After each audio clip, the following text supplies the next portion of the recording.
রাধে রাধে। তো আজকে আমি চলে এসেছি একটা পোহার রেসিপি নিয়ে। তো পোহা বানানোর জন্য আমাদের এখানে লাগছে জিরে, কাজু, কিশমিশ, বাদাম, গাজর আর আলু।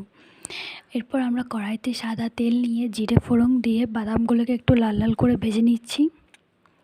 বাদামগুলো যখন লাল লাল করে ভাজা হয়ে যাবে, এর সাথে আমরা কাজু আর কিশমিশগুলোকে দিয়েও ভালোভাবে ভেজে নেব।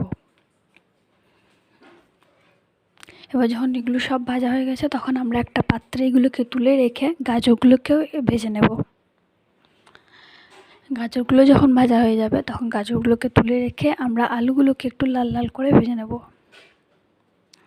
এরপর সবগুলো ভাজা হয়ে যাওয়ার পর আমরা এই তেলে অল্প মতো হলুদ, 2 চামচ চিনি দিয়ে নাড়াচাড়া করে ভেজে রাখা সমস্ত ড্রাই ফ্রুটসগুলোকে দিয়ে ভালোভাবে নাড়াচাড়া করে নেব। নাড়াচাড়া করে নেওয়ার পর ভিজিয়ে রাখা চিড়েগুলোকে আমরা এর মধ্যে দিয়ে ভালোভাবে একটু নাড়াচাড়া করে নেব। অবশ্যই চিড়েটাকে কিন্তু ভিজিয়ে রাখবে। এরপর গ্যাসটা অফ করে একটা পাত্রের মধ্যে নামিয়ে নিলেই রেডি আমাদের পোহার রেসিপি। তোমরা কিন্তু বাড়িতে ট্রাই করে দেখবে, খেতে অসাধারণ লাগে। তো আজকের মতো টাটা, দেখা হচ্ছে নতুন একটা ভিডিওতে।